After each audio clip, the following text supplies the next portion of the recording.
Allahumma inna nas'aluka ilman nafi'a wa rizqan thayyibah wa amalan mutaqabbalah.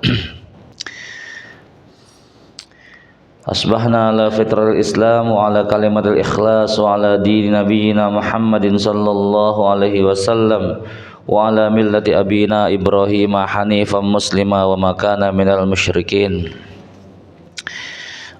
Jamaah salat subuh yang semoga dirahmati Allah Subhanahu wa taala. Alhamdulillah, bersyukur kita muji Allah Subhanahu wa taala.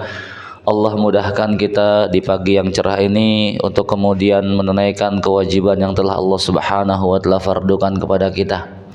Ini semua berangkat dari nikmat iman yang masih Allah berikan kepada kita, karena kekuatan imanlah yang kemudian menjadikan seorang hamba mampu untuk kemudian menepis semua rasa malas, mampu untuk kemudian meninggalkan semua kesibukan dunia, meninggalkan semua kesenangan dunia.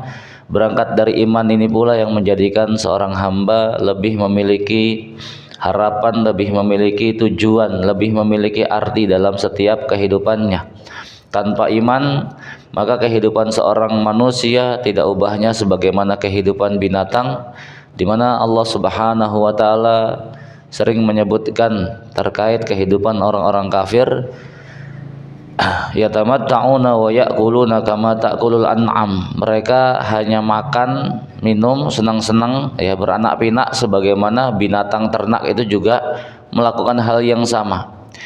Maka manusia menjadi makhluk yang sangat unik, ya, di mana tidak ada satupun makhluk yang kemudian berani keluar dari aturan Allah Subhanahu wa taala. Karena sekali saja mereka kemudian keluar dari aturan main yang telah ditetapkan oleh Allah Subhanahu wa taala, niscaya akhir dari kehidupannya adalah kehancuran, ya. Namun memang sifat dasar manusia, sebagaimana Allah Subhanahu wa taala juga sudah menegaskan, innal insana la zalumun kafar. Manusia itu sudah zalim, yutur sangat kafir sekali, sangat ingkar sekali. Zaluman jahula, sudah zalim yo bodoh pula, tapi yo enggak ngerti. Manusia menjadi makhluk paling cerdas sebetulnya. Banyak mengetahui banyak hal, ngerti banyak hal, mengetahui banyak hal. Namun dari sekian banyak hal yang dia ketahui, satu hal yang terkadang dia nggak tahu, yaitu tentang dirinya, ya. Sehingga banyak di antara manusia yang kemudian salah dalam memanfaatkan seluruh potensi nikmat yang Allah berikan kepada dirinya, lantaran yang membedakan manusia ini adalah akal yang Allah berikan terhadap dirinya. Sehingga terkadang ada di antara manusia yang kemudian dengan angkuhnya merasa dirinya lebih pandai, lebih cerdas, lebih berkuasa dibanding Allah Subhanahu wa taala. Nauzubillah summa nauzubillah. Jamaah salat subuh yang semoga dirahmati Allah Subhanahu wa taala. Kajian kita masih berbicara tentang proses hijrahnya Nabi Sallallahu Alaihi Wasallam, dari mulai beliau diusir dari Mekah kemudian berhijrah menuju Madinah, di mana hijrah ini menjadi salah satu bagian daripada syariat Allah Subhanahu wa taala yang tidak bisa dilepaskan dari kehidupan seorang muslim, ya.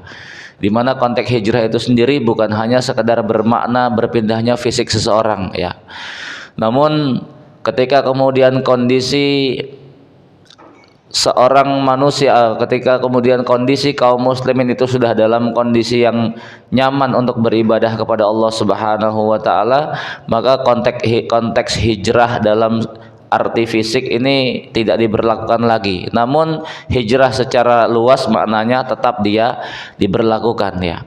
Ketika Rasulullah SAW kemudian berhasil Allah mudahkan untuk membebaskan bumi Mekah dari kesyirikan, sehingga secara otomatis bumi Mekah itu menjadi bumi Islam, ya. Maka sebagian para sahabat itu juga kemudian ada yang teriak, yang baru masuk Islam, ayo kita hijrah, ayo kita hijrah, ya. Namun kemudian Rasul menyebutkan la hijrata ba'dal fath, tidak ada hijrah lagi setelah futuh. Ini maknanya bukan kemudian sudah nggak ada proses perpindahan fisik dari satu tempat ke tempat yang lain, ya. Maknanya hijrah dari bumi Mekah yang dahulunya kufur itu sudah tidak lagi diperlukan menuju bumi Madinah yang sudah menjadi Darul Islam, ya. Lantaran bumi Mekah itu sudah dibebaskan oleh Nabi sallallahu alaihi wasallam, maka secara otomatis bumi Mekah juga sudah menjadi Darul Islam, sehingga tidak lagi diperlukan pindah karena itu sudah Darul Islam juga, ya. Namun kedepannya, ya, artinya hadis tersebut bukan bermakna kemudian hijrah itu sudah tidak ada sama sekali, ya. Tetap itu akan menjadi syariat sampai kemudian hari kiamat kelak. Ketika dalam satu kondisi kaum muslimin kok tidak mendapatkan kenyamanan dalam kemudian beribadah kepada Allah Subhanahu wa taala, ketika kemudian dia diberikan kemampuan untuk hijrah, maka kewajiban hijrah ini tetap ada pada kaum muslimin. Jamaah yang semoga dirahmati Allah Subhanahu wa taala, proses perjalanan hijrah Nabi SAW dari Mekah menuju Madinah itu bukan sesuatu yang mudah, ya. Apalagi kondisinya namanya kendaraan itu hanya unta, kuda, ya, keledai kadang, ya, buat bawa-bawa barang, dan kondisi kontur buminya itu ya naik turun, ya, bukit-bukit, padang pasir, ya. Tambah lagi musuh-musuh Nabi sallallahu alaihi wasallam juga nggak kemudian tinggal diam membiarkan Nabi berangkat lenggang tanpa adanya perlawanan, tanpa adanya gangguan, ya. Maka menjadikan Rasulullah sallallahu alaihi wasallam harus kemudian ekstra hati-hati, ya. Konteks ekstra hati-hati ini sebagai satu bentuk penyempurnaan tawakal kepada Allah Subhanahu wa taala. Secara keyakinan Rasul sangat yakin betul bahwasanya Allah akan menolong dirinya, ya.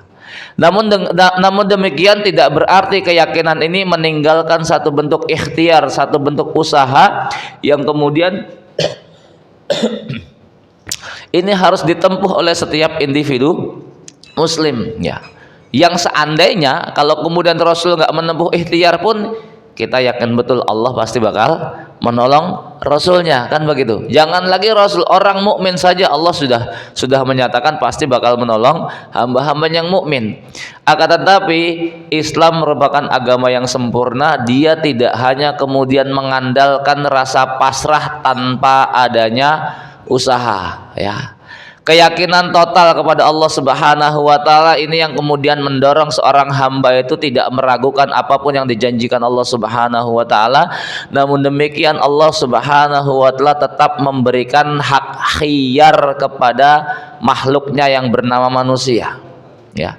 Allah memberikan jaminan bahwasanya, ya, sebagaimana Rasulullah sallallahu alaihi wasallam itu sudah menegaskan tidak akan tidak akan terhenti jiwa seorang manusia sampai kemudian rezekinya disempurnakan, ya. Cuman terkadang kita salah memahami, ya. Sekalipun secara konteks dalil kita sudah ngerti, secara konteks dalil kita sudah paham, namun nggak bisa dipungkiri sebagian daripada manusia terkadang lebih banyak mengkhawatirkan tentang rezekinya, padahal rezeki itu menjadi sesuatu yang sudah dijamin oleh Allah Subhanahu wa taala. Akan tetapi bentuk jaminan Allah Subhanahu wa taala itu tidak menafikan usaha manusia, ya. Karena kalau dalam konteks rezeki Rasul itu memberikan gambarannya seekor burung, ya, di mana Rasulullah SAW itu menegaskan seandainya manusia itu bertawakal kepada Allah dengan sebenar-benarnya tawakal, ya, Rasul berikan gambaran seekor burung yang kemudian keluar di pagi hari dalam keadaan perut kosong, sore hari balik dalam keadaan perut kenyang. Keluarnya di pagi hari itu menjadi satu bentuk ikhtiar yang Allah ilhamkan kepada seekor burung tadi.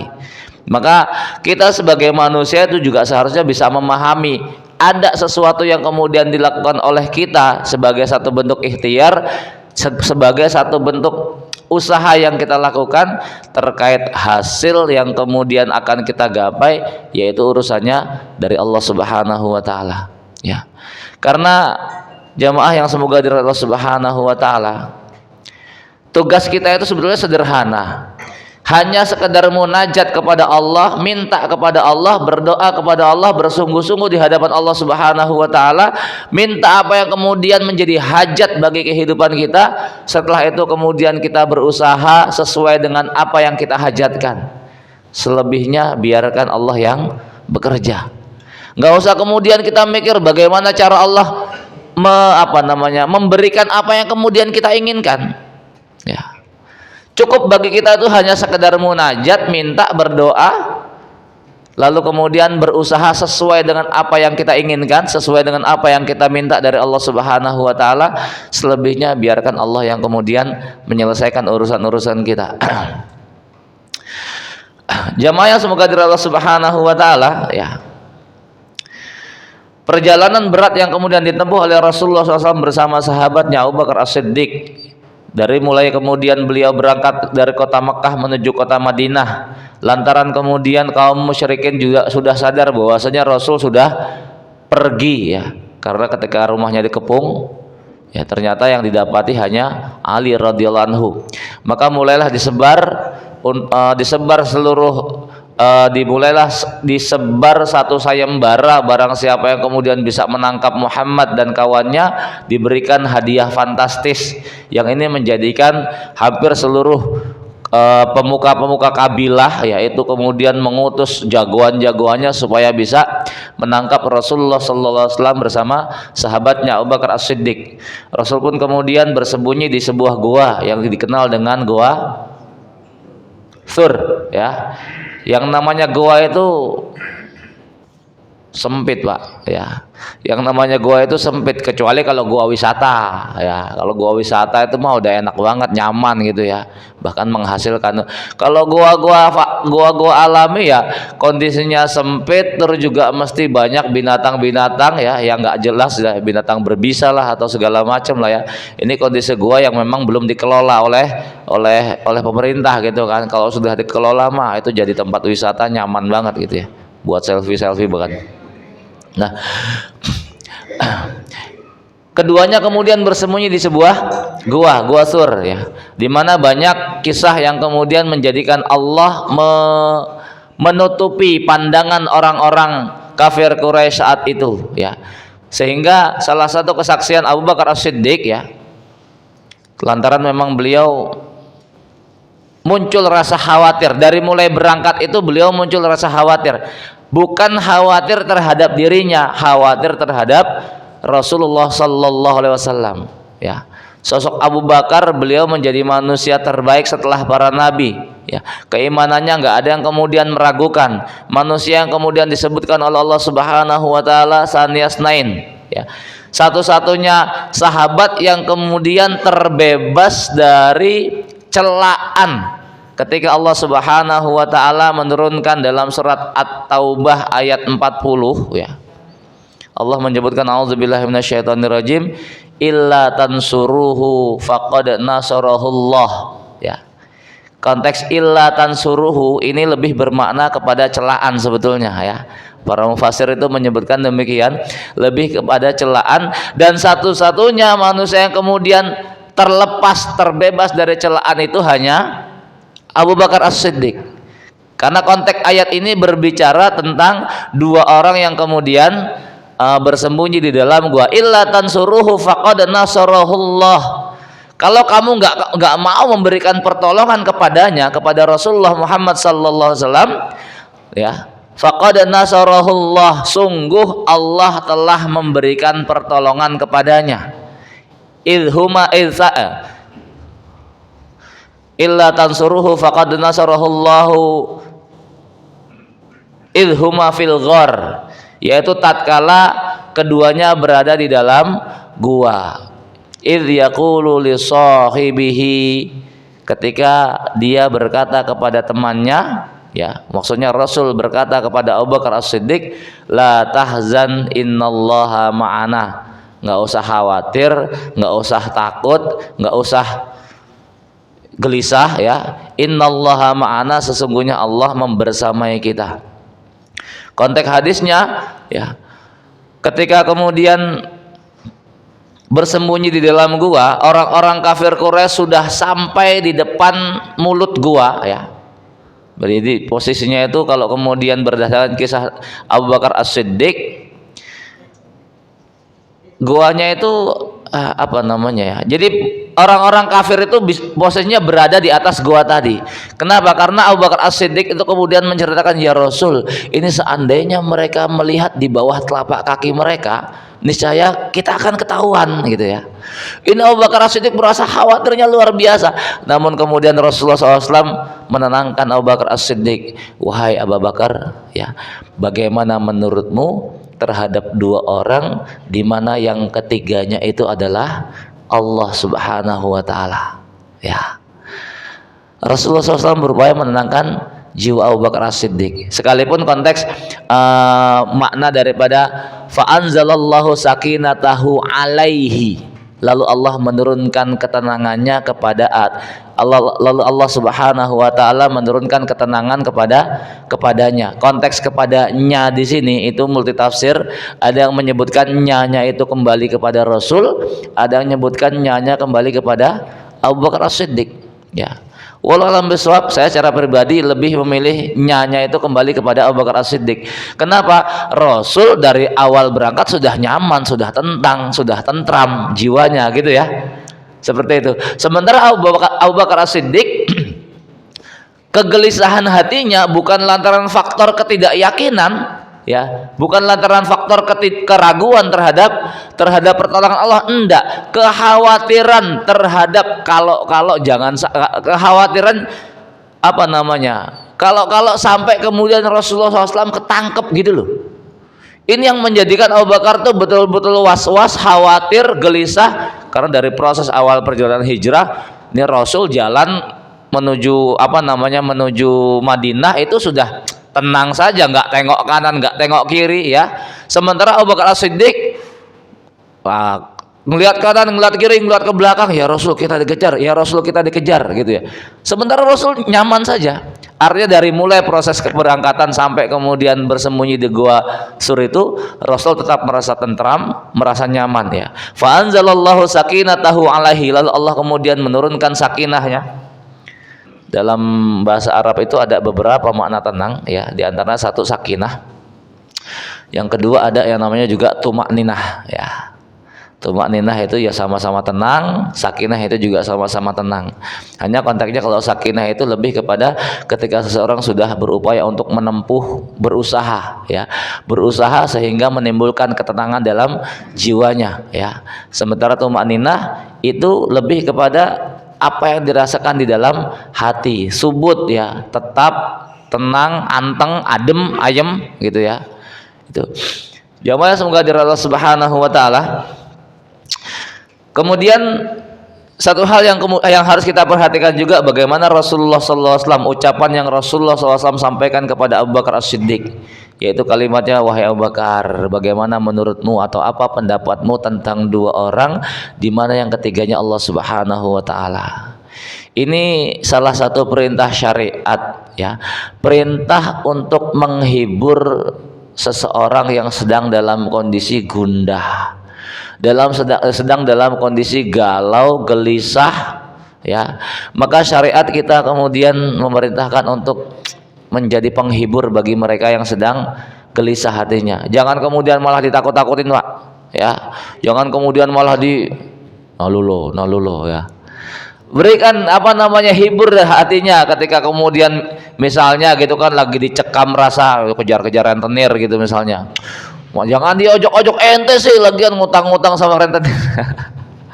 Malah tambah gelisah hatinya. Ya, diberikan hiburan sesuai dengan syariat menuntunnya ya, sebagaimana Rasulullah SAW menghibur Abu Bakar As-Siddiq. Udah nggak usah gelisah, nggak usah kemerungsung, nggak usah kemudian gundah gulana ya. Allah membersamai kita. Ya. Perkataan Abu Bakar As-Siddiq ya, tadi yang kita katakan, di mana Abu Bakar As-Siddiq mengatakan, ya Rasul, seandainya mereka melihat di bawah telapak kaki kita, maka mereka akan bisa melihat kita ya. Di sini enggak diangkat kisah di mana kalau dalam sirah itu kan ada menyebutkan Allah kemudian mengirimkan bala tentaranya berupa semut. Oh, burung ya. Bukan semut Mas ya. Burung sama apa? laba-laba ya, sekalipun banyak catatan terkait apa namanya adanya burung dan laba-laba tadi ya. Wallahualam bisawab lah ya. Yang jelas peristiwa itu pernah terjadi dan orang-orang kafir Quraisy nggak berhasil untuk kemudian menemukan Rasulullah SAW ya. Ya, maka di sini nggak diangkat lantaran adanya perbedaan benar atau tidaknya adanya burung dan laba-laba yang kemudian menutupi mulut gua tadi. Ya. Ucapan Abu Bakar As-Siddiq, ya Rasul, seandainya mereka kemudian melihat ke bawah kaki kita, niscaya mereka dapat menemukan kita. Dan perkataan Rasulullah SAW untuk menenangkan Abu Bakar As-Siddiq, ya, bagaimana menurutmu terhadap dua orang yang ketiganya adalah Allah? Jamaah yang semoga dirahmati Allah Subhanahu wa taala. Di antara hikmah di balik ucapan ini, ya, penulis kemudian menyebutkan setangguh apapun, sehebat apapun, sekuat apapun tipu daya musuh itu tetap lemah di hadapan Allah Subhanahu wa taala ya. Artinya begini, kelemahan tipu daya kelemahan ya itu selalu mengiringi setiap tipu daya musuh-musuh Allah dan Rasulnya, sekalipun mereka secara zahir nampaknya sangat kuat, sangat tangguh, sangat perkasa ya. Kenapa dalam konteks pengejaran yang dilakukan oleh orang-orang Quraisy terhadap Rasulullah SAW dan sahabatnya Abu Bakar As-Siddiq, itu Quraisy sudah mengerahkan seluruh kekuatan yang dia miliki dari sebelum Rasul berangkat. Ya, dari sebelum Rasul berangkat mereka sudah mulai pertama ngepung rumah Rasulullah SAW, ya, ngepung rumah Rasul, dan yang melakukan pengepungan juga enggak orang ecek-ecek. Setiap para pemuda dari masing-masing kabilah mengutus pemudanya yang gagah. Setiap kabilah diwajibkan mengutus satu orang minimal dari pemudanya yang gagah, berani, perkasa, luar biasa gitu ya, dengan membawa pedang terhunus untuk mengepung rumah Rasulullah SAW. Ini upaya Quraisy nih ya. Ternyata Allah gagalkan hanya dengan sederhana ya, ditabur pasir ya. Masya Allah. Sampai kemudian ketika sudah kadung berangkat, Nabi sudah kadung berangkat, orang-orang Quraisy kemudian memberikan pengumuman ya, bikin sayembara, memberikan satu garansi bagi mereka yang kemudian mampu menangkap Abu Bakar dan Rasulullah SAW. Semua ahli baca jejak terbaik dikerahkan. Dan kita tahu bangsa Arab itu mereka juga rata-rata memiliki keahlian membaca jejak ya, membaca jejak telapak kaki, membaca jejak kotoran hewan tunggangan ya, dari kotorannya, dari kemudian kurma yang dimakannya gitu kan. Artinya kotoran onta Mekah dengan kotoran onta Madinah itu ada sedikit perbedaan dari makanan yang dimakannya gitu kan. Nah, ternyata semua usaha yang dikerahkan oleh orang-orang Quraisy itu mentah di hadapan Allah Subhanahu wa taala.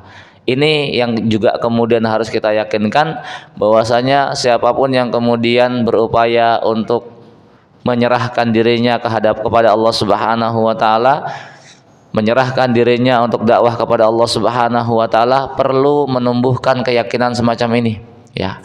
Artinya ya, ini bukan sesuatu yang kemudian mudah sebetulnya ya. Butuh proses sampai kemudian kita itu betul-betul merasa yakin terhadap apa yang Allah Subhanahu wa taala janjikan. Boleh jadi secara ilmu, secara pengetahuan, secara dalil kita sudah ngelotok, Allah pasti nolong hambanya, Allah pasti nolong hambanya. Cuman yang namanya keyakinan bukan hanya sebatas di lisan semata. Dia adanya itu di jiwa seseorang gitu loh ya. Jiwa seseorang. Mereka yang sudah betul-betul yakin kepada Allah Subhanahu wa taala, ya, akan terlihat ketenangan jiwanya ya ketika kemudian mereka berjalan di atas jalan Allah Subhanahu wa taala. Jamaah semoga dirahmati Allah Subhanahu wa taala. Sedikit kita kemudian agak panjang berbicara tentang firman Allah Subhanahu dalam surat At-Taubah tadi. A'udzubillahi minasyaitonirrajim. Illa tansuruhu faqad nasarahullah idh akhrajahu alladhina kafaru saniyasnain idh huma fil ghar idh yaqulu li sahibihi la tahzan innallaha ma'ana fa anzalallahu sakinatahu alaihi wa ayyadahu bijunudil lam tarawha wa ja'ala kalimatal ladzina kafaru sufla wa kalimatullahi hiyal ulya wallahu azizun hakim. Illa tansuruhu, tadi sudah disebutkan kalimat illa tansuruhu ini lebih bermakna celaan terhadap mereka-mereka yang kemudian enggak peduli terhadap Rasulullah SAW. Dan tentunya ini bermakna umum dan itu terus terjadi, berlaku sampai hari kiamat, bukan hanya sekedar ketika Rasul masih hidup semata, ya. Illa tansuruhu faqad nasarahullah, kalau kalian enggak mau memberikan pertolongan terhadap Rasulullah sallallahu alaihi wasallam, faqad nasarahullah, sungguh Allah telah memberikan pertolongan kepadanya. Jamaah yang semoga dirahmati Allah Subhanahu wa taala, disinilah kemudian perlu kita fahami konteks pembelaan kita terhadap Allah, terhadap Rasul, terhadap syariat, maka demi Allah kepentingannya untuk kita sendiri. Ketika Abu Bakar As-Siddiq membela Nabi sallallahu alaihi wasallam, kepentingannya bukan buat Nabi, namun buat Abu Bakar, ya. Allah sudah memberikan jaminannya bahwasanya Allah akan memberikan pertolongannya kepada Rasulullah SAW, ya. Maka mereka-mereka yang kemudian menolong Rasul itu bukan berarti kemudian mereka telah memberikan jasanya kepada Nabi Sallallahu Alaihi Wasallam. Sama sebagaimana ketika manusia-manusia ini sudah masuk Islam, bukan berarti kemudian mereka yang sudah berislam ini memberikan manfaat terhadap Allah dan Rasulnya, enggak. Karena keislaman kita, keimanan kita, pertolongan yang kita berikan untuk Islam dan kaum muslimin itu manfaatnya kembali kepada kita masing-masing, ya. Kita enggak punya peran dalam kita enggak memberikan pertolongan terhadap Islam dan kaum muslimin, Allah sudah memberikan janji ujung-ujungnya yang namanya jagoan itu pasti menang, Pak. Ya. Sekalipun di awal episode itu, ya itu ya kalah, babak belur, ya. Kalau kemarin Ustaz Lukman kan nyebutkan begitu ya, namanya film itu begitu. Biasanya namanya jagoan justru di detik-detik terakhir lah. Itu ya umumnya kayak begitu. Nah, kita meyakini Islam itu jagoan, ya. Jangan kemudian ngarepin menang di awal, cepat selesai nanti filmnya gitu kan. Mesti di ujung, ya. Di ujung ketika kemudian detik-detik akhir ini seolah-olah sudah nggak ada peluang untuk bisa mendapatkan kemenangan, disitulah kemudian titik nadir di mana seorang manusia memasrahkan semuanya hanya kepada Allah Subhanahu wa taala. Dan umumnya yang namanya pertolongan Allah Subhanahu wa taala itu Allah turunkan di detik terakhir. Tatkala manusia sudah pasrah total, tidak ada yang kemudian mampu memberikan pertolongan kecuali Allah Subhanahu wa taala. Disitulah kemudian Allah baru menurunkan pertolongannya. Lihat kisah-kisah apa namanya? Kisah-kisah kisah-kisah mukjizat lah, ya, kisah-kisah pertolongan Allah Subhanahu wa taala. Itu selalu kisahnya ketika manusia sudah memasrahkan dirinya total kepada Allah Subhanahu wa taala. Bahkan mukjizat para nabi pun demikian. Nabiullah Ibrahim alaihissalam ketika dibakar. Logika ya, kalau bicara logika, mungkin Kak Nabiullah Ibrahim itu bakal selamat dari kobaran api. Padahal Ibnu Katsir rahimahullah taala itu beliau menceritakan itu kobaran apinya tuh tinggi sekali, besar sekali, sehingga dikisahkan seekor burung yang terbang di atas kobaran api itu belum sempat keluar itu sudah matang, langsung jatuh plek. Hanya sekedar melintas di atas kobaran api, saking tinggi dan besarnya itu kobaran api, ya, burung itu nggak sempat melintas, ya, itu sudah mati duluan. Logikanya itu kan mustahil bisa selamat toh, ya kan? Nah, ini kepasrahan total. Itu yang kemudian apa namanya? Nggak semua orang kemudian kok Allah berikan kemampuan untuk punya keimanan macam kayak begitu, Pak. Berangkat dari keimanan yang benar, ilmu yang benar, sehingga muncul keyakinan yang benar. Nabiullah Ibrahim alaihissalam, ya, sekalipun dalam ayat itu Allah pernah menceritakan bukan ragu ya, namun untuk menimbulkan ketenangan yang lebih mendalam dalam jiwa Nabiullah Ibrahim. Nabiullah Ibrahim pernah meminta kepada Allah untuk menunjukkan ya, arini kaifa tuhyil mauta, ya Rob, tunjukkan kepadaku bagaimana cara engkau menghidupkan sesuatu yang telah mati. Ini maknanya bukan Nabiullah Ibrahim ragu Pak ya, untuk biar mutmain, biar tambah tenang jiwanya, sebagaimana apa bahasa yang diungkapkan umatnya Nabi Musa ketika minta kepada Nabi Musa, wahai Musa ya, hal yastati'u rabbuka ay yunazzila alaina ma'idatan minas sama. Wahai Musa, Nabi Isa, umatnya Nabi Isa, wahai Isa ya, apakah Rabbmu mampu menurunkan hidangan bagi kami dari langit ya. Itu sebagai satu bentuk ketambahan rasa mutmain di dalam jiwa seseorang. Nah, Nabiullah Ibrahim alaihissalam jiwanya sudah mutmain betul ya. Ketika kemudian beliau dibakar pun ya, ketenangan jiwanya menjadikan beliau pasrah total terhadap keputusan Allah Subhanahu wa taala. Maka detik-detik akhirnya Allah pun berfirman kepada api, ya naru kuni bardan wassalaman ala Ibrahim. Kalimat yang Allah sebutkan sempurna ya. Allah menyebutkan ya naru kuni bardan wassalaman.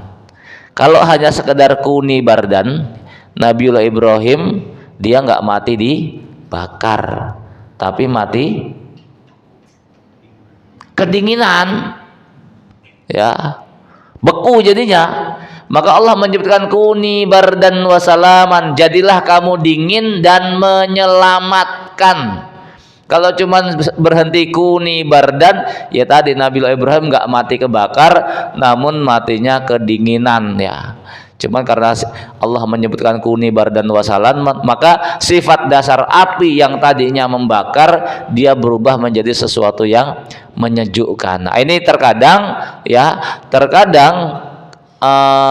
kauniyah ya, yang namanya kauniyah, hukum sebab akibat itu juga menyelisihi syariah ya. Ini sesuai kehendak Allah Subhanahu wa taala. Namun secara umum yang namanya sunnah kauniyah itu selalu berjalan beriringan dengan sunnah syariah ya. Hukum sebab akibat lah, hukum kausalitas lah ya. Orang kalau lapar makan ya jadi kenyang, kayak begitu ya. Orang kalau mau kenyang ya dia harus makan, ini prosesnya lah ya. Hanya terkadang dalam beberapa hal Allah lebih mengedepankan sunnah syariahnya ini sesuai dengan kehendak Allah Subhanahu wa taala. Wallahu a'lam bishawab. Illa tansuruhu faqad nasarallahu id akhrajahu alladziina kafaru saniyasnaini id huma fil ghar ya. Illa tansuruhu, tadi kita katakan bahwasanya ayat ini lebih kepada celaan siapapun mereka yang kemudian tidak mau memberikan pertolongan kepada Rasulullah sallallahu alaihi wasallam ya. Di mana setiap pertolongan yang kemudian kita berikan terhadap Islam dan kaum muslimin itu kepentingannya buat kita pribadi nanti di hadapan Allah Subhanahu wa taala ya. Faqad nasarahullah, sungguh Allah telah memberikan pertolongan kepadanya id akhrajahul ladzina kafaru, yaitu tatkala orang-orang kafir mengeluarkan Rasulullah sallallahu alaihi wasallam dari bumi Mekah ya. Mengeluarkan, ngusir, nangkep ya. Saniyasnaini, di mana dua orang yang berada idhuma fil ghar, berada di dalam gua, idh yaqul li sahibihi, ketika Rasul berkata kepada kawannya yaitu Abu Bakar As-Siddiq, la tahzan, enggak usah khawatir, enggak usah gelisah, innallaha ma'ana, Allah membersamai kita. Ma'iyatullah ya, kebersamaan Allah itu ada dua, sifatnya khusus, sifatnya umum ya. Sifatnya khusus itu ya kebersamaan Allah terkait sebagaimana ayat ini khusus ya, kebersamaan Allah yang sifatnya khusus. Kalau kebersamaan Allah yang sifatnya umum itu konteks bahwasanya seluruh aktivitas yang kita lakukan tidak ada yang kemudian tidak terpantau oleh Allah Subhanahu wa taala. Ilmu Allah meliputi segalanya, pengetahuan Allah meliputi segalanya, pandangan Allah meliputi segalanya, pendengaran Allah meliputi segalanya. Ini adalah ma'iyah, kebersamaan Allah yang bersifat umum. Siapapun orangnya itu selalu dibersamai oleh Allah Subhanahu wa taala, yang sifatnya pengetahuan ya, pendengaran, penglihatan, ya. Namun ma'iyah yang bersifat khusus ini sebagaimana yang kemudian Allah sebutkan dalam ayat ini, juga sebagaimana yang Allah sebutkan ketika kemudian Allah menceritakan kisah tentang Nabi Musa alaihissalam tatkala sudah dikepung oleh tentara Fir'aun. Di depan itu ada Laut Merah, di belakang ada tentara Fir'aun.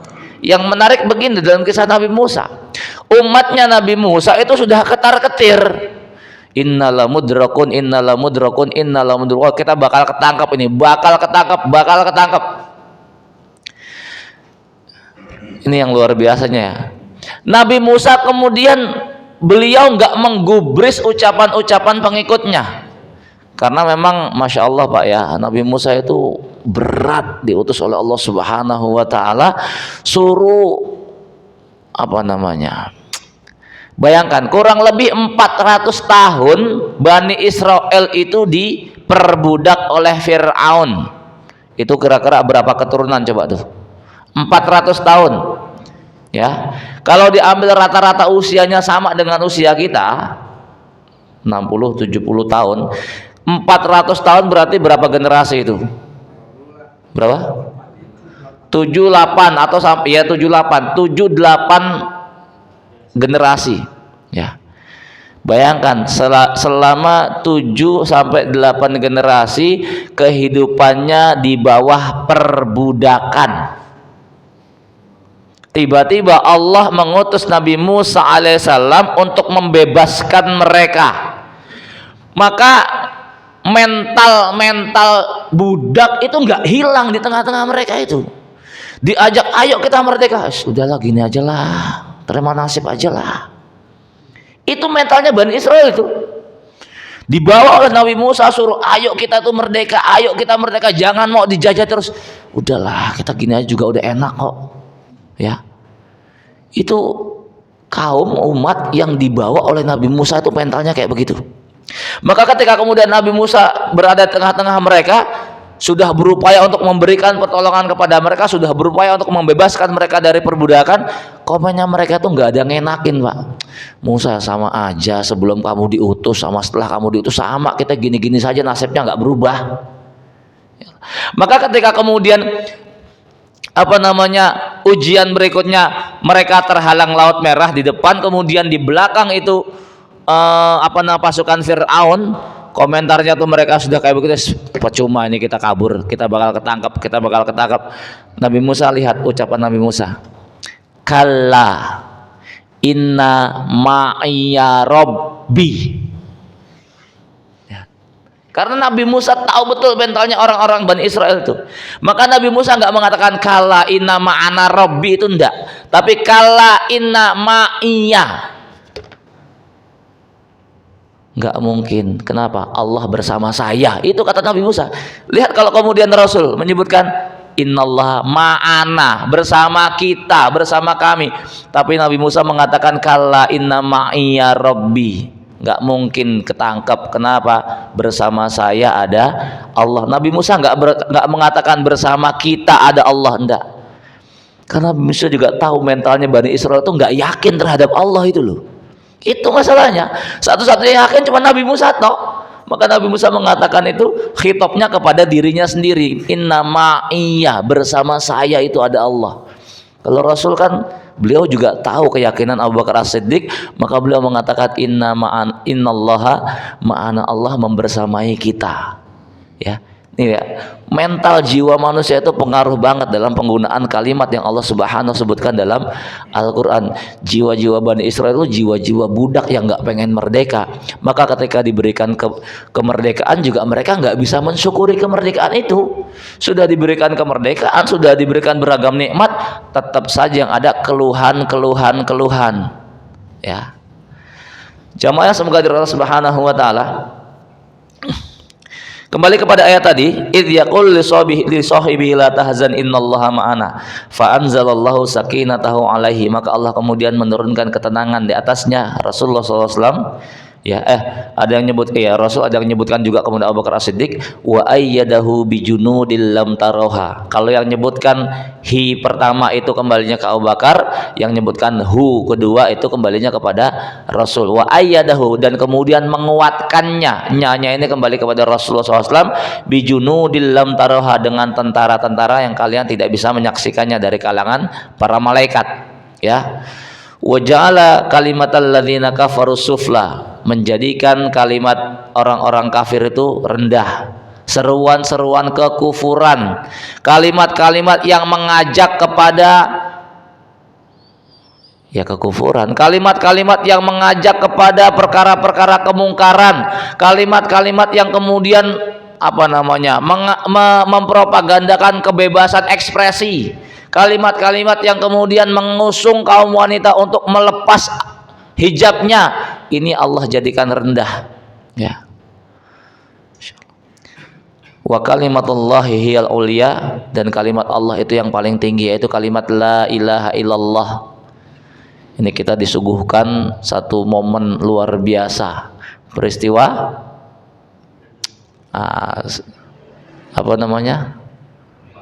bukan sepak bola kotar, ya, Masya Allah, dakwah menembus batas itu Pak. Ini kalau yang namanya sebuah negara itu Pak punya ideologi itu kayak begitu Pak, ya. Islam kalau kemudian ditopang dengan kekuasaan tuh kayak begitu, mampu menentukan hitam putihnya sebuah negeri. Ya, siapa yang berani nentang coba? Ente tamu di sini nggak usah macam-macam, kita bikin aturan nggak boleh bawa Homer. Mau ngapain coba ente? Ente sebagai pendukung LGBT kita punya aturan di sini, nggak boleh pakai semua atribut yang mendukung kemungkaran. Mau syukur, nggak mau kabur sana, gitu ya. Itu Islam kalau punya power kayak begitu, ya kan? Kalau kemudian penguasanya itu independen, berdiri di atas keyakinan ideologinya, kayak begitu Pak, punya harga diri betul, ya. Cuman kalau kemudian harga dirinya harga diri Islam, nggak kemudian mentang-mentang punya kuasa menindas, enggak, justru mengenalkan ini loh ideologi Islam. Kalian udah dapat kabar tentang Islam itu hanya dari media. Islam itu keras, Islam itu kejam, Islam itu teroris, kan begitu toh? Nih yuk hadir di negeri kami, kita tampilkan wajah Islam yang sesungguhnya. Masya Allah, belum pertandingan saja Allah sudah membuka pintu hidayah tidak kurang dari 500 orang. Ketika pertandingan lebih dari 1000 orang, bayangkan coba, ya. Masya Allah.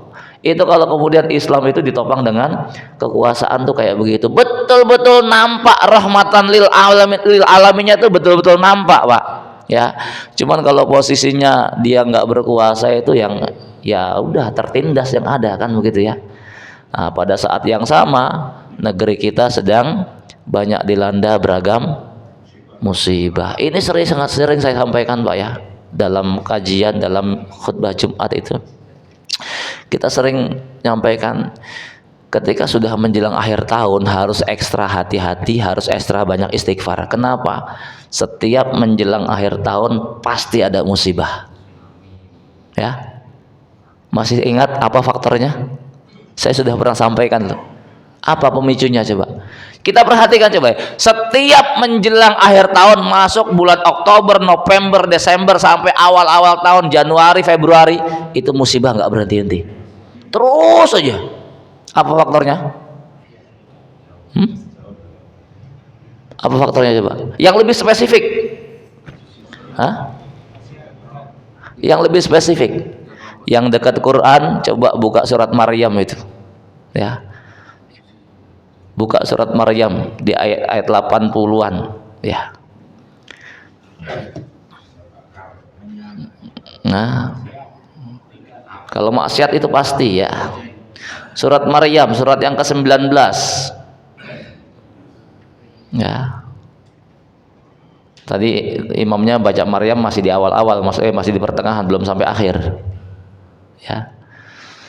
Surat Maryam di ayat ke-88, 88, 89, 90. Itu faktor utamanya, Pak. A'udzubillahi minasyaitonirrajim. Wa qalu ittakhadar rahmanu walada. Mereka mengatakan Allah punya anak. Nah, ya. Wa qalu takhadar rahmanu walada, mereka mengatakan Allah punya anak. Laqad ji'tum syai'an idda, sungguh kalian telah mendatangkan satu perkara yang sangat mungkar. Ya.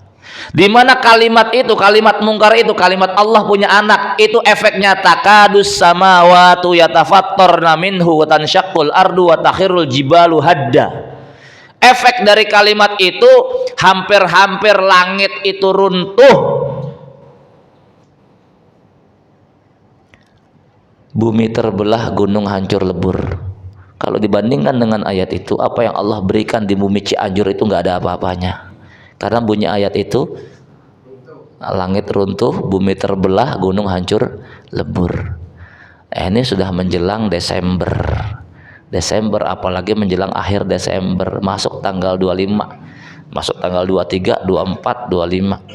Itu sudah dibuat perayaan.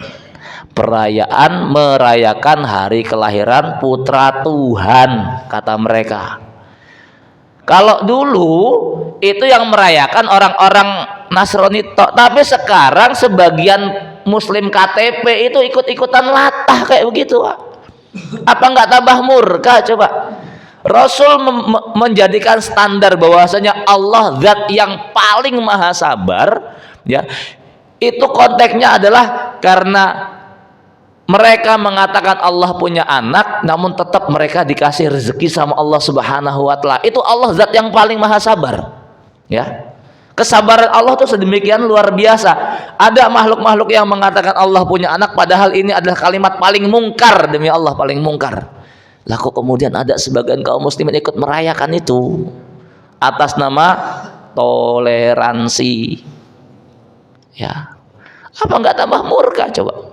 Ya, tambah lagi maksiat-maksiat yang lain. Nggak usah maksiat yang lain, nggak usah ada zina, nggak usah ada prostitusi, nggak usah ada homoseksual. Cukup kalimat itu saja, itu sudah menjadikan Allah murka. Tambah lagi kemudian kok perbuatan kaum Nabi Lut dilakukan di situ, perzinahan dilakukan di situ, ya, masya Allah. Ya, yang sering-sering ke puncak mungkin tahu Pak ya. Ya. Itu masya Allah ya, namanya orang-orang Timur Tengah tampilannya gitu kan. Dan kita yakin rata-rata orang Syiah semua itu, karena kawin kontrak itu banyak di sana. Gandeng perempuan ditanya mesti rata-rata orang mana Pak? Nah, Pak Bambang hafal itu. Orang Cianjur rata-rata ya kan, gandeng dua kanan kiri, kontrak cuma 5 hari toh. Oh ya, berapa juta kira-kira Pak? Ya, atau yang sering ke puncak toh. Ya, itu coba ya, nyaloin malah ya, masya Allah. Maka lahir di tengah-tengah mereka orang-orang keturunan yang wajahnya wajah ke Arab-Araban itu, ya, tapi bapaknya nggak jelas yang mana gitu ya. Oh, banyak yang Arab juga, coba bayangkan. Dan itu dilegalkan. Alhamdulillah semua. Gimana Allah nggak murka coba? Kalau maksiat sudah pastilah. Ya, kita sebagai Muslim senantiasa kemudian baca Quran, kita sudah paham betul bahwasanya faktor yang menjadikan Allah murka itu karena kemaksiatan. Kita nggak akan kemudian kok jumawa mengandalkan akal kita. Deteksi, wah ini faktor gempanya begini-begini. Salah, terlalu kelamaan, ya. Terlalu kelamaan kayak gitu, ini faktor maksiat. Nggak ada yang, demi Allah nggak ada yang menjadikan bumi ini murka itu ya faktor maksiat. Dari dulu kayak begitu masalahnya, dikasih banjir ya, banjir merata lagi gitu kan ya. Zaman Nabi ini ya faktor maksiat ya, bumi dibalik, apalagi perbuatan kaum Nabi Lut ya, naudzubillah summa naudzubillah. Ini apa namanya, azabnya itu nggak sebanding dengan maksiat-maksiat yang lain Pak ya. Allah kalau menceritakan azabnya Nabi Lut kan, coba, nggak cuma sekedar mereka dimatikan begitu saja, enggak, buminya itu diangkat, dibalik, pluk, ya. Ya, kita sudah pernah kisahkan di Indonesia juga pernah terjadi toh. Ya, Palu, kalau Palu dia apa namanya, bukan yang di tahun-tahun sekitar 65-an itu, Lagetang, ya, itu kan Lagetang, sini desa lain, sini bukitnya nih, ya, bukitnya tuh di sini. Ini desa Lagetangnya, sini ada desa lain lagi, di sini gunungnya sebelah sini lagi nih. Tiba-tiba malam itu emang hujan deras banget ya, dua suara, wah kencang sekali, dan kadang berani keluar rumah. Pagi-paginya Ini udah nggak ada desanya nih. Ini nggak ada desa, gunung ini hilang. Lu pindah ke sini. Logikanya kalau longsor ini mesti juga kena yang sini toh. Tapi yang sini aman, desa di sini aman. Boom, hilang rata Lagetang itu.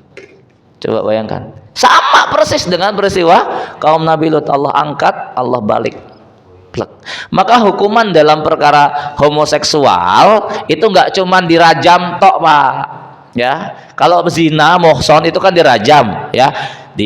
Dirajam itu di apa namanya, digali, ya, kemudian dipendam dalam tanah sebatas leher, ya, kemudian disambitin kayak lempar jumroh itu. Antum nggak boleh nyambit pakai batu koral gede, plek, mati, nggak boleh, ya, harus batu-batu kerikil kecil, ya.